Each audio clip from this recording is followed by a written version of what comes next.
Voilà, nous voulons juste, je vais vous dire aujourd'hui, mon cœur est poussé dans un sens où ça commençait à, tu vois, à bouillir depuis hier.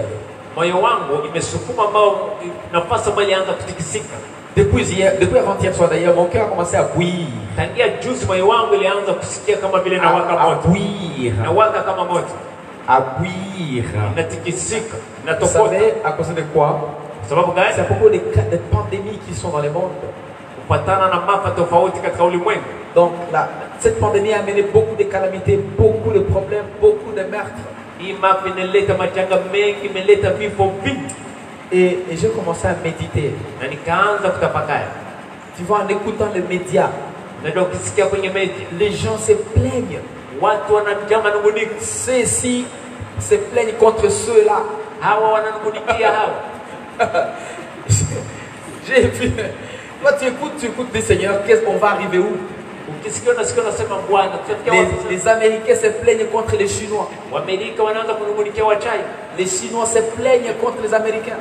Maintenant, c'est un problème en Chine. On a commencé à stopper dans les boutiques et les Noirs ne puissent pas y entrer parce que les Africains ils ont amené le coronavirus. Dis-moi, coronavirus c'est un virus chinois, c'est pas un virus africain. Maintenant, les Africains commencent à avoir des problèmes. J'ai dit chinois parce que c'est là où ça a commencé, c'est Wuhan, c'est là où ça a commencé. Parce que les virus d'Ebola, on dit que c'est Ebola, c'est rivière Ebola au Congo, voilà, on dit que c'est un virus congolais. Maintenant, coronavirus c'est un virus chinois. Alors s'ils vont sentir mal, c'est un problème parce qu'ils disent que Ebola c'est un virus congolais. Et on en consomme. Et qu'ils consomment aussi que c'est un virus chinois. Alors les gens se plaignent de tous les coins. Les Africains qui sont en France, ils se plaignent de tout le monde. Il ne faut pas accepter les vaccins.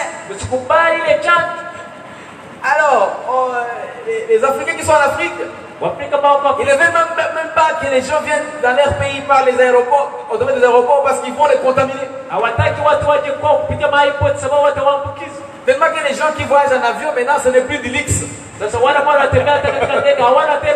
qu'auparavant, c'était du luxe aller en avion. Et aujourd'hui, maintenant, ce n'est plus du luxe. On te pose la question, tu viens de la France? Non, non, j'étais seulement ici à côté.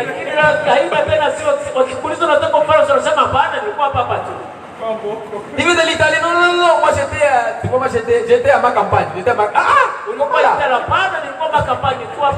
J'étais à Gilles, c'est ma carte Gilles. Non, non, dis que tu as atterri ce matin.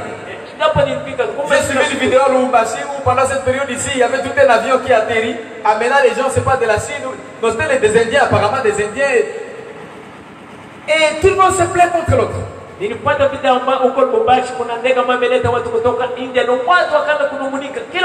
Ça c'est au niveau international. Maintenant au niveau local ici, combien de catastrophes de gens qui sont morts par les problèmes de la rivière, l'inondation de la rivière. J'ai écouté encore beaucoup de plaintes.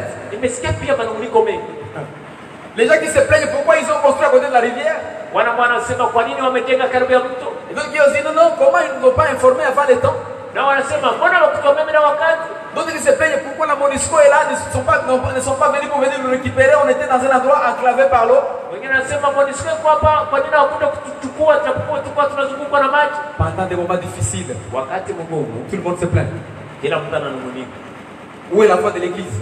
Je n'ai pas encore entendu. Et le Seigneur a mis dans mon cœur. Élève la voix de l'église. Qu'est-ce que l'église doit faire en ce moment? Et voilà pourquoi je vais te partager ce matin. Comment rester fort pendant les moments difficiles. Parce que l'église, nous sommes enseignés à vivre dans la force. Nous sommes la lumière du monde. Nous sommes la lumière du monde. Pendant que tout est noir, pendant que tout est dans l'obscurité, Quelle est la place de l'église? C'est là où nous sommes aujourd'hui. Donc si tu veux aussi écrire autrement, tu veux écrire autrement ces thèmes. Dis seulement la place de l'église pendant les moments difficiles. La place de l'église pendant les moments d'incertitude. Et quand je priais, le Seigneur a commencé à me montrer les saisons. Et là, j'ai commencé à méditer profondément par rapport à ça. Pendant que tout le monde se plaint, je vous informe que nous avons une église amie là-bas. Une église amie. Patmos, qui a été rasé complètement. Nous avons l'église qui Kimbangwis qui est aussi au côté là. Et je ne sais pas combien de chambres de prière qui sont au côté là. Tu risques de... Quand j'étais invité à la radio hier, et on me posait la question, quelle était la place de Dieu ici? Est-ce que Dieu a voulu que ces choses arrivent? Et j'ai compris que tout le monde se plaint, c'est normal. C'est normal. Quelqu'un avait dit, quelqu'un a appelé à partir de l'extérieur de la radio en disant un auditeur. Ça c'est la réponse de Dieu maintenant. Les gens ont fermé les églises pour qu'on ne puisse pas prier. Maintenant ils ont vu la réponse de Dieu. Maintenant moi j'ai commencé à dire, même les gens qui ont dit que les églises ne puissent pas se rassembler en grand nombre, mais leurs maisons n'ont pas été écroulées. Ce sont eux normalement qui devaient subir cette calamité. Si vraiment c'était ça la réponse de Dieu. Je crois que ce n'est pas ça. Je crois que ce n'est pas ça. Et c'est là où l'église, ce n'est pas un mouvement des émotionnels.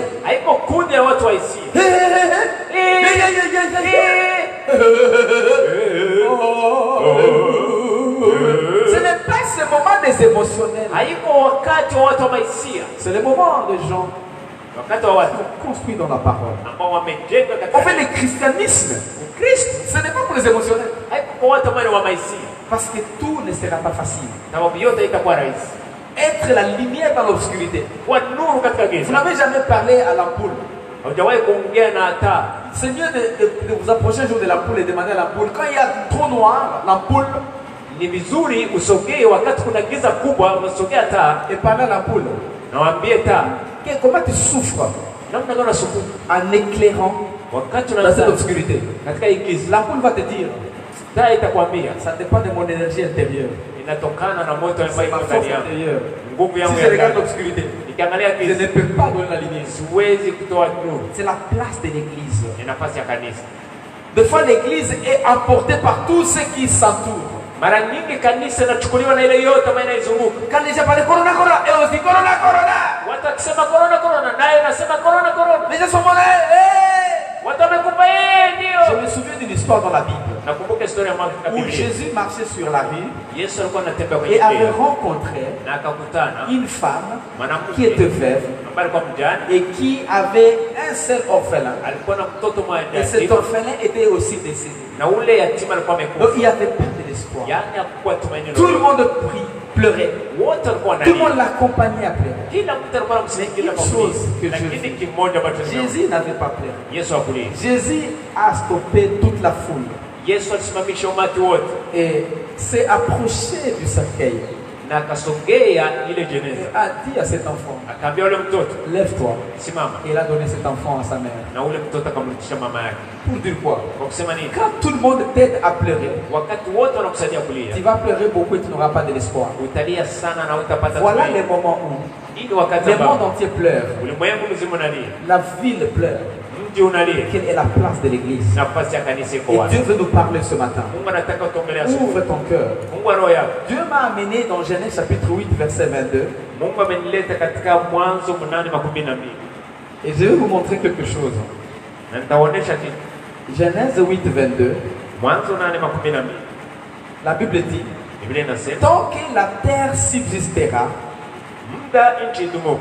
les semailles et la moisson, le froid et la chaleur, l'été et l'hiver, les jours et la nuit ne cesseront point.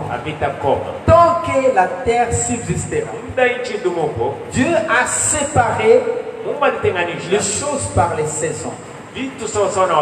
Dieu a séparé des moments. Notre terre n'oublie pas comment rester fort pendant les moments, pendant la période difficile. Et c'est ça la place de l'église dans ces moments très compliqués.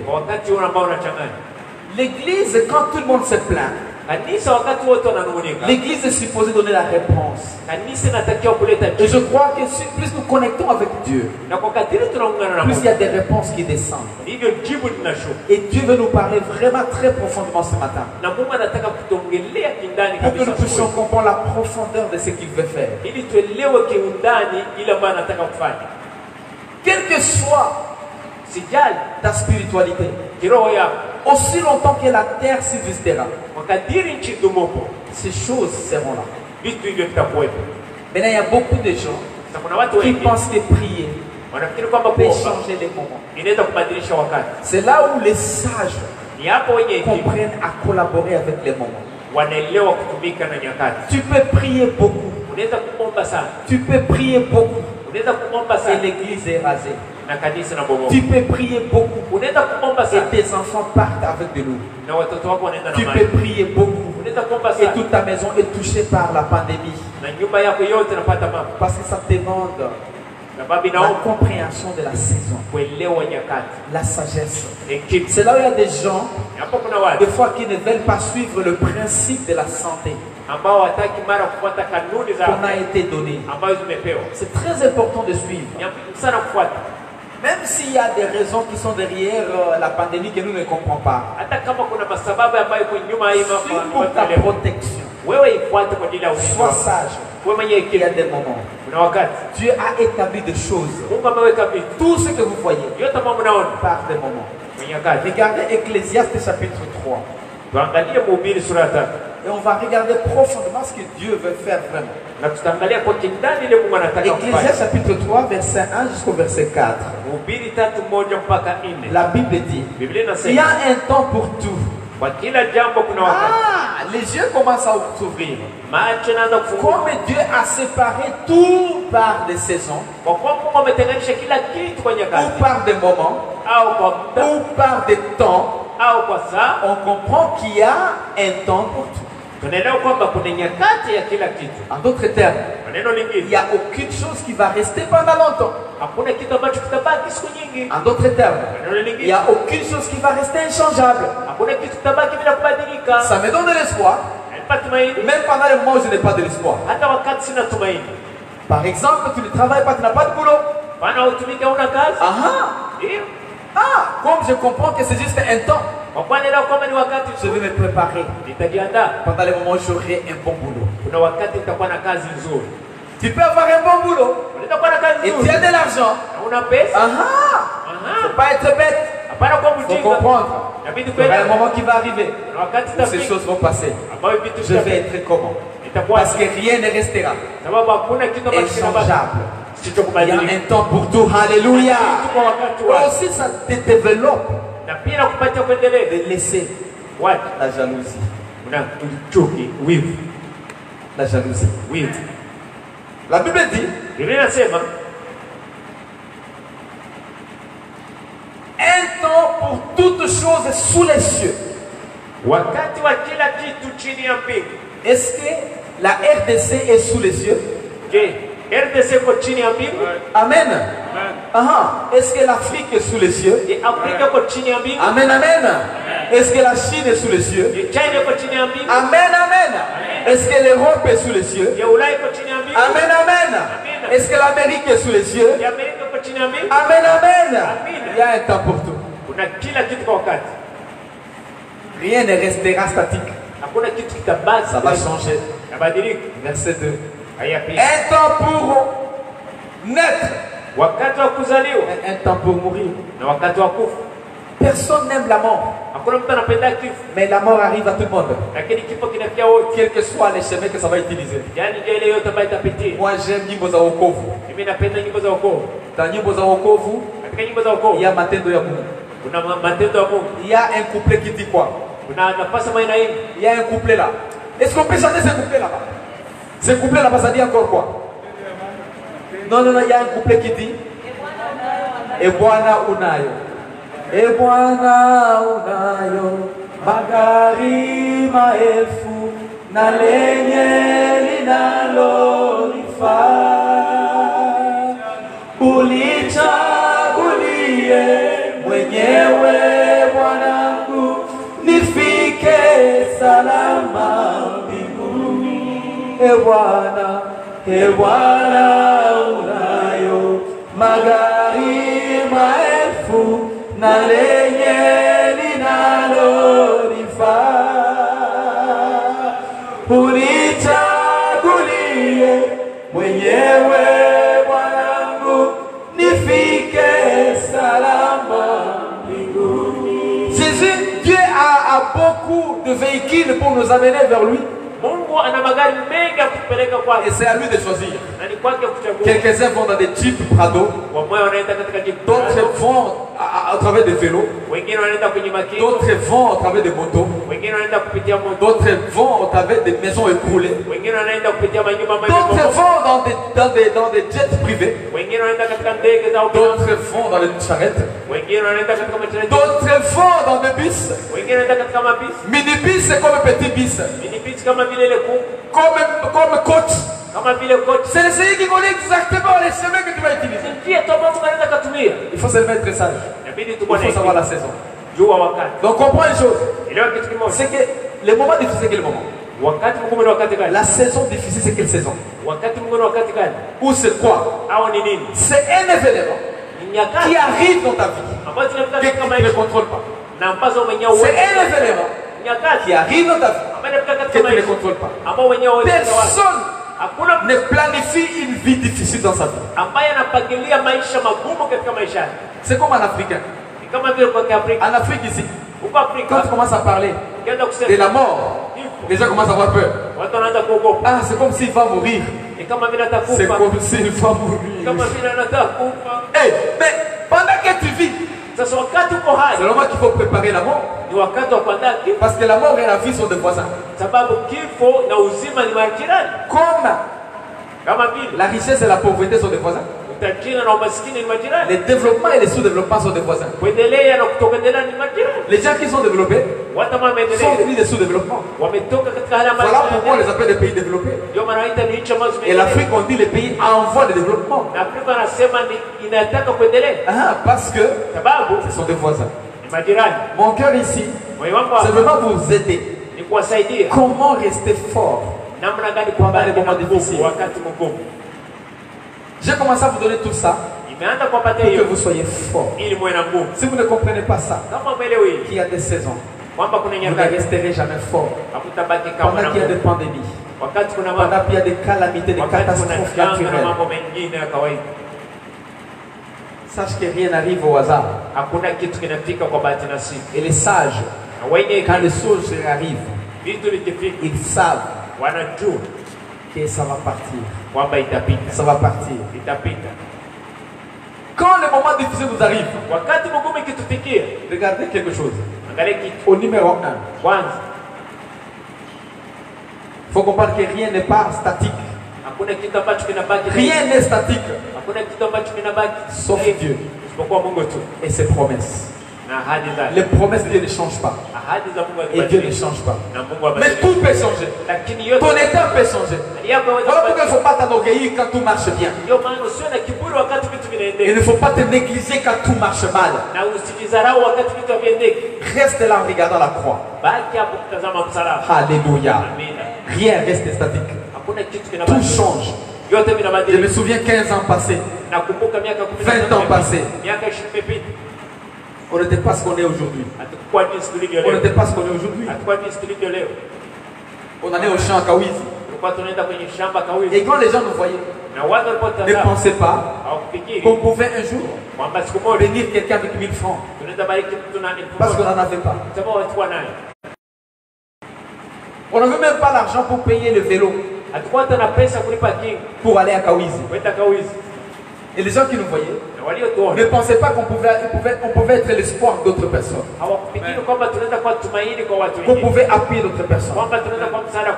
Donc ne te néglige pas quand les choses ne marchent pas. Et ne sois pas arrogant quand tout marche. L'arrogance et la négligence est visible dans nos bouches. Tu parles quoi? Et des fois visible par nos yeux. Comment tu regardes les gens? Voilà pourquoi, quand des problèmes arrivent, nous amène un enseignement fort, que rien n'est statique.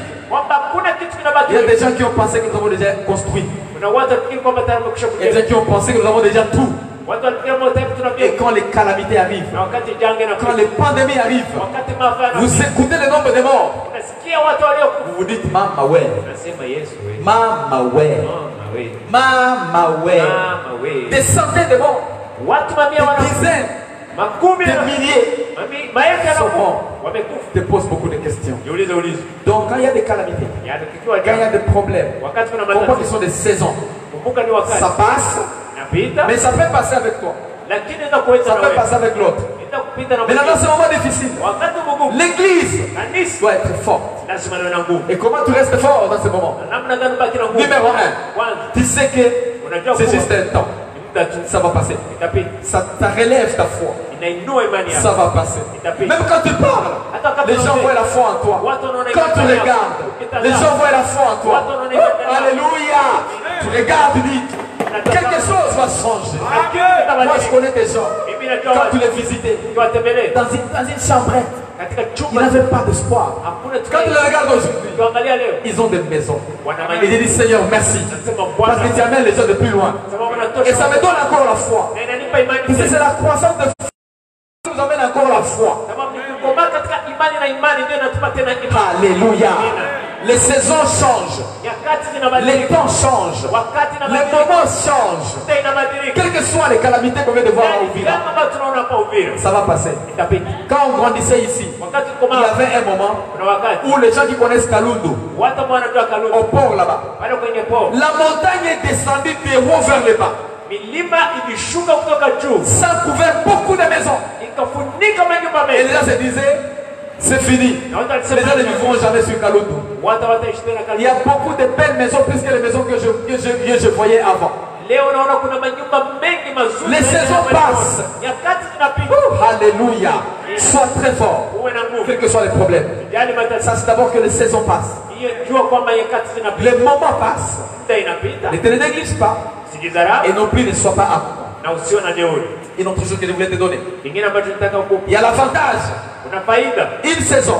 Et un moment difficile nous garantit qu'il y aura un changement. Nécessairement, ça va changer. Amen. Alléluia. S'il n'y a pas de moment difficile, regarde-moi, à Uvira. Ici, nous avons des saisons. La saison de pluie et la saison sèche. Quand nous sommes dans la saison de pluie, il y a l'eau qui monte 25 mètres du lac. 25 mètres. Les rivières, ça devient folle.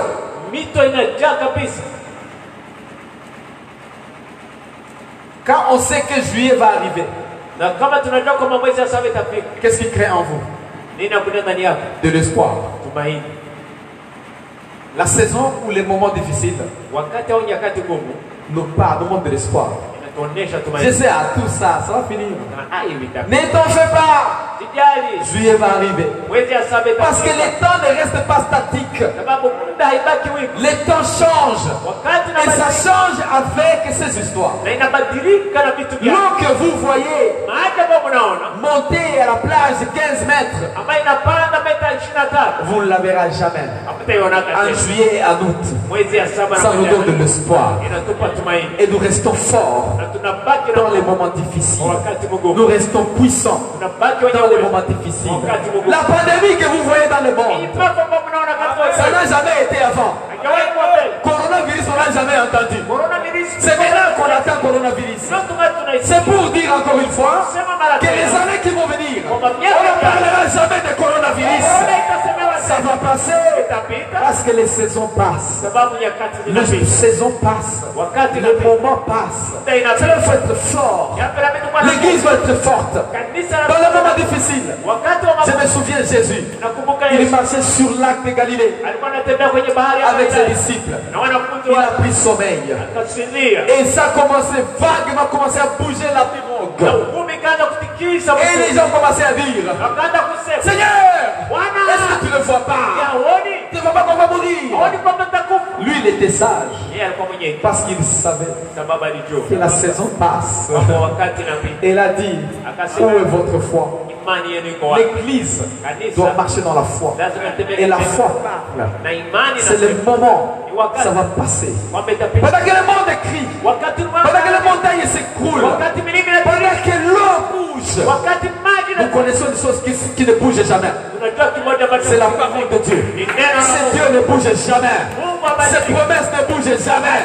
Nous construisons sur la parole de Dieu. Et nous sommes là. Voyez de grands serviteurs que nous écoutons. Des fois, ils font des choses pour mettre la peur dans les gens. Moi, ça me fait mal. Quelle que soit la peur. Si tu vas partir cette année, tu vas partir. Alors il ne faut pas avoir la peur. Tout ce qui est produit par la peur n'est pas appuyé par la parole. Ça ne vient pas de Dieu.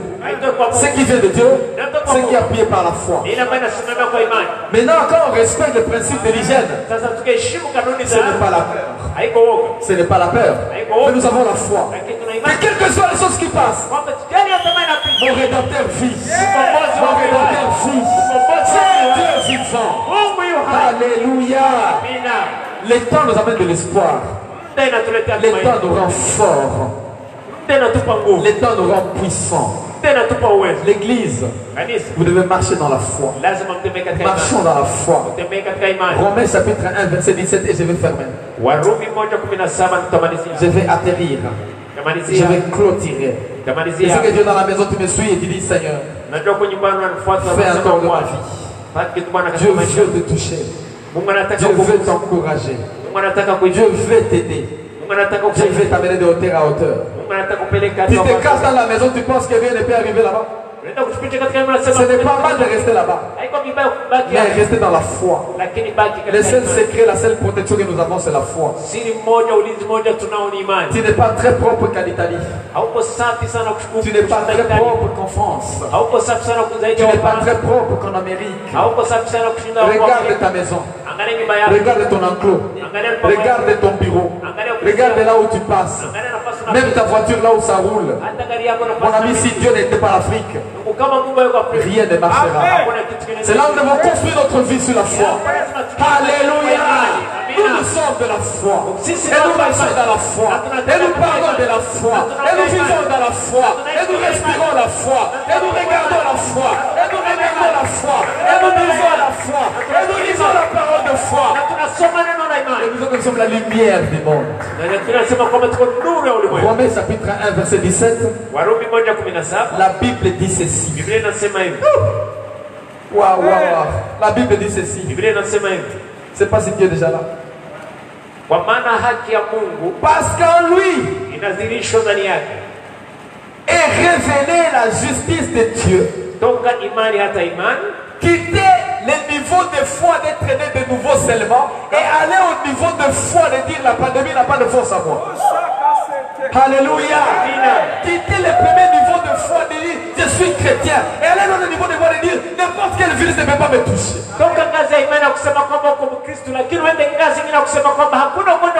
Je prends la Sainte Seine. Je prends la Sainte Seine. Je donne mes dîmes. Je donne mes offrandes. Je prie. Je fuis le péché. J'essaie de regarder la sainteté. Je regarde la croix. Aucun virus ne me touchera au nom de Jésus. Alléluia. l'église ne me touchera. Je quitte le niveau de foi là. Cette foi là, c'est moi qui dit je vais être né de nouveau. Arriver à un autre foi. Et la Bible dit enfin, comme il est écrit, le juste vivra par la foi. Si tu es juste, vis par la foi. La foi parle. La foi dit quelque chose. La foi relève les tons. La foi relève les standards. Ce n'est plus le moment de dire qui est grand serviteur, qui est petit serviteur ici. Les justes vivent par la foi. Alléluia. Restons regardant à Dieu. Restons regardant à Dieu. Regardez comment celui qui vit dans la foi vit. Et je vais atterrir par là. Philippiens chapitre 4. 4 verset 4. Philippiens 4 4. Réjouissez-vous toujours. Oh, alléluia. Non, toi tu ne te réjouis pas. Qu'est-ce qu'il y a? Réjouissez-vous toujours.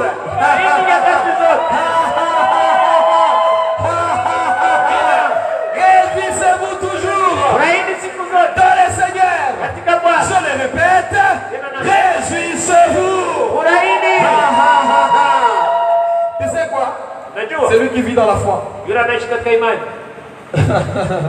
Quand la peur de Corona arrive, il fait Quand les gens parlent de catastrophe et calamité, on va mourir. Parce que toi tu sais que tu ne vas pas mourir. Tu sais que celui qui est dans le Seigneur, même s'il quittait la terre, il ne meurt pas. Tu dis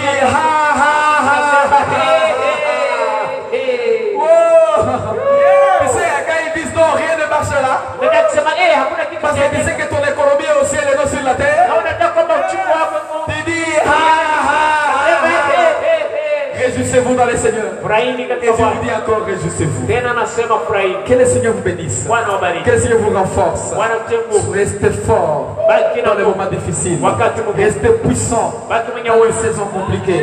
Restez la lumière du monde. Applaudissons pour le Seigneur. Alléluia. Alléluia. Que le Seigneur te bénisse. Que le Seigneur te bénisse. Qu'il te rende fort. Qu'il te rende fort. Jusqu'à tout comme il a prié Élie. Amen, amen. Amen, amen.